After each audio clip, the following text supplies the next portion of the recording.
It's Monday, October 6th, 2025, and time for your Monday Market Update. Thanks so much for watching. Welcome to our new office. We just finished hanging up some artwork, so it's starting to feel a little bit more like our home away from home. So this is our first Monday Market Update from our new location. Let's take a quick look at our Montgomery County numbers. For the last 7 days, we had 167 new listings. We had 127 under contract, 115 closed sales, 53 price changes, 3 expireds, and 38 on the private market. So we've got our fall market is upon us. We're in our fourth quarter. We're 6 days into our fourth quarter of 2025. And this was the year that we all thought mortgage rates were going to come down. Everybody thought by 2025, mortgage rates are going to be back to 5% and it's going to be great. Well, they're not. The federal government just cut the prime rate 2 weeks ago, and mortgage rates have gone up since then, which is normal. I mean, it happens about 50% of the time that the federal government cuts the rates. Mortgage rates will go up afterwards. So remember, the federal government controls the prime rate, not the mortgage rate. Mortgage rates follow the 10-year treasury, which follows speculation of inflation. So leading up to the cut by the federal government, we saw rates coming down. They hit about 6.25 at their low, and then they started to climb back up after the actual cut. Now, why does that happen? Well, because speculation that inflation is going to tick up, and that makes the 10-year treasury go up, which makes the mortgage rates go up. So therefore, we might have heard some people saying, oh, we got 6.1%. Well, remember that your individual rate will always be dependent on your situation.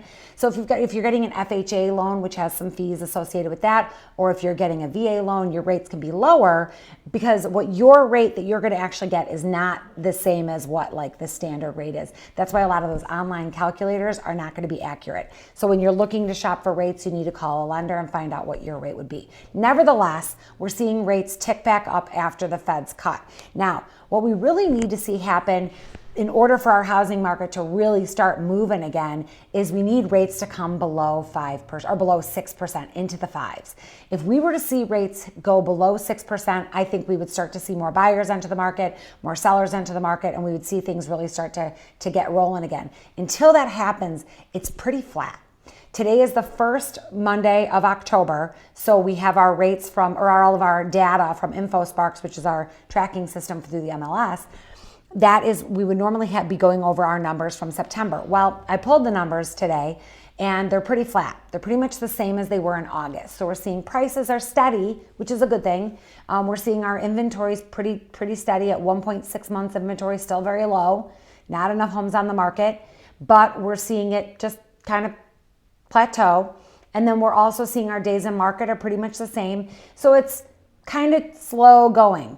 Now, what do we anticipate happening in 2026? Well, all hope would be that we would see interest rates come down further into the 5s, into the high, even the high 5s would be great, low 6s. But we need some things to change in order for that to happen. We had the federal government shut down on Wednesday. That's not helping the situation. That is making FHA loans and VA loans move slower.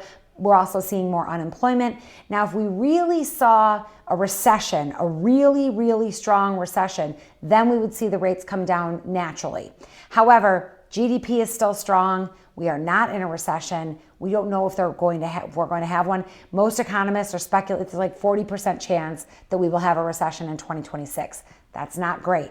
So the only thing that would make mortgage rates come down at this point would be quantitative easing, which is when the federal government starts buying those U.S.-backed securities. That's what they did in 2021 to bring those rates so low. So if we saw them do that again, that would be a great thing. So if Trump really wants the rates to come down, that's what we need to have happen.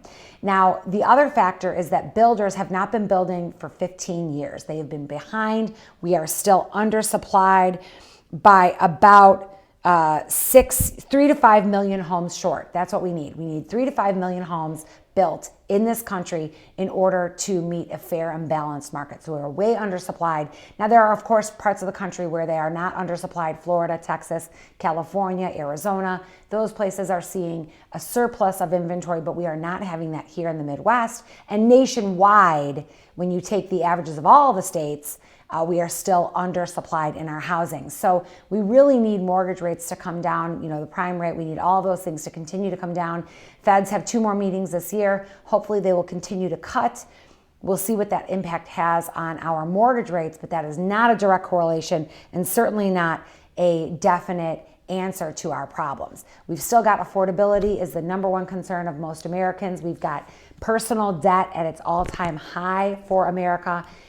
People are just charging up their credit cards, and we're seeing people pull back. McDonald's just announced that they had they did not meet their quarter goals for the first time in 12 quarters. So when McDonald's is suffering, then you know that consumers are not going out and spending money. They are pulling back. They are not going out and spending money in the economy. And even though GDP is still strong, there are still a number of Americans that are really struggling, and we're seeing that effect in our housing market as people are hesitating. So we're seeing things slow down, certainly as we go into the colder months. Hopefully they'll pick up in January and February. We'll see a strong 2026 should those mortgage rates really start to come down.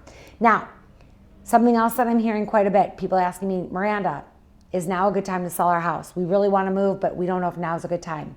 I will tell you, I said this in a video earlier this last week, or end of last week, people are always moving.